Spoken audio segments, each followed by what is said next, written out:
So last week we talked about some of the things that we need to be looking for in real time when we're working with athletes, specific to acceleration. And one of those things that we need to be looking for is what we call projection. So our KPI in question form was, how do our athletes move forward through space? Okay, that's what we call the projection.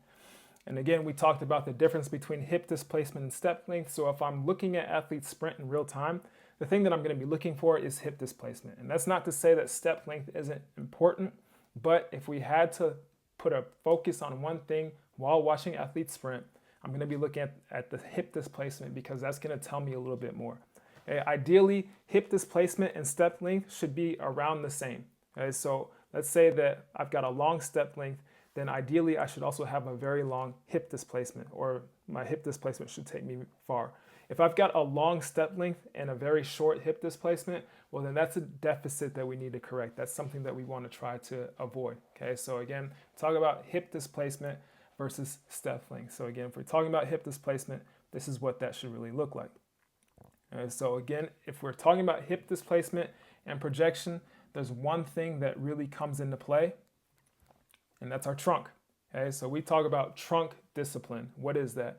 Basically, trunk discipline, or let's take a step back, our trunk is going to be pretty much anything between our shoulders and our pelvis, our anatomical core.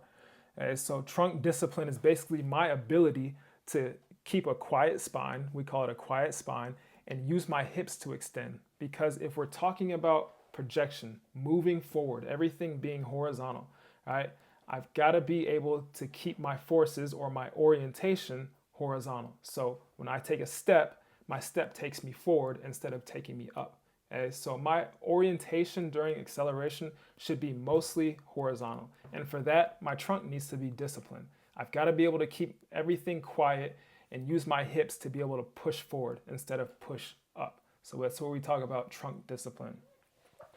And when we're talking about trunk discipline, projection, orientation, pushing forward, there's one thing that plays a huge role, and it's our pelvis. And if you heard me talk, you've heard me say the word pelvis probably a million times because the pelvis is so important, right? We have a thing called lumbopelvic dissociation, and that's basically being able to separate our lower back from our pelvis, right? So again, if I want to push forward, I've got to be able to use my hips, right? I've got to be able to use my hips and not my lower back. My lower back needs to be quiet.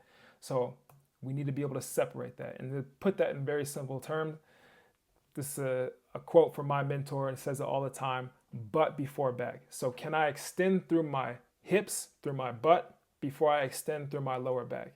That's the goal. If we want to push forward, we've got to go through our hips first. And then eventually, obviously, there's going to be some lumbar extension there. But butt before back is what we're thinking. So here we have two examples. Up top, we have hip extension. That's what we're looking for.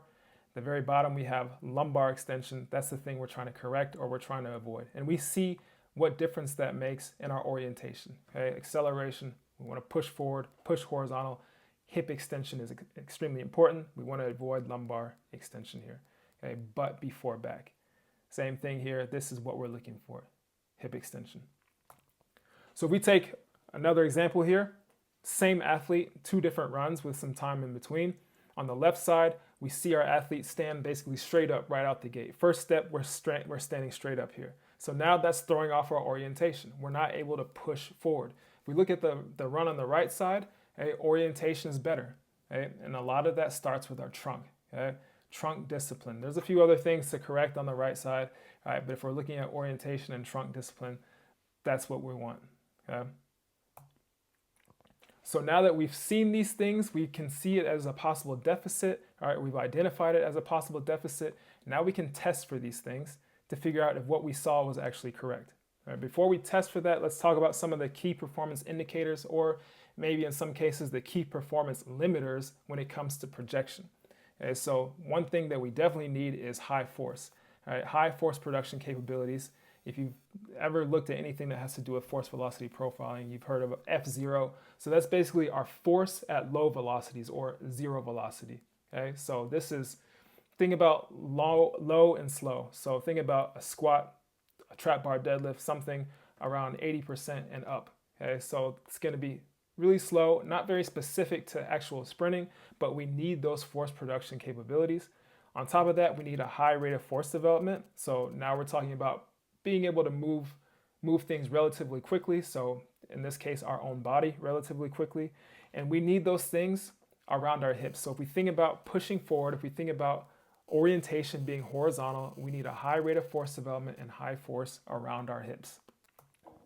Okay, so how could we test for these things to see if that's what if these are some deficits or things that we need to work on? Well, if I had a force plate, there's a lot I could do there. I could do an isometric mid-thigh pull, for example. I could do a counter movement jump. I could even do a glute bridge or a hip thrust with my feet or heels on a force plate, and that'll give me a lot of information. But if I don't have a force plate, I can do something as simple as a broad jump. I can do a single broad jump. I can do a double broad jump. I can let my athletes do 3 broad jumps in a row and see how far they get. So this is something I can easily test over and over again, and I can also use it as an intervention. Okay, so now we've tested for these things, we want to figure out how to train for these things. So in this case of our broad jump, that was our test and also our intervention. We can use that. We can use different jump variations. Okay, this isn't extremely vector specific, so we talk about horizontal. Okay, we can see with our second exercise here, it's a vertical jump, but we're working on high force. Okay, we can get a little bit more specific with the positioning of our body and also work on trunk discipline. And on the very far right side, we can see we can get extremely specific with the task at hand, and we can sprint with high resistance, whether that's a sled pull or a sled push or sprints with resistance. All right, we've gotten extremely specific here. When it comes to the things that we do in the weight room, again, we want to work on creating high force at low velocity. So trap bar deadlift, squat, belt squat, hip thrust. All right, a lot of our overcoming isometrics we can use there as well. All right, we're trying to create high force around our hips. Okay, so at the end of the day, exercise selection does matter, but what matters more is how we coach and how we cue these exercises. So we see here 2 very basic exercises. We have a glute bridge on one side and a RDL variation on the other side. The glute bridge, we're working on butt before back. So this athlete is going up in segments. Okay, we're working on extending through our hips first before we extend through our lower back. On the right side, same thing. I want my shoulders to come up as a result of my hips driving through and not as a result of extending through my lower back. Okay, butt before back. So the thing that matters the most is how we do these exercises, how we coach them, and how we cue them up. So now we've talked about some of the things that we need to look for when it comes to projection. How can we see these things in real time? How can we test for them after we've seen them? All right, and now how can we train for them?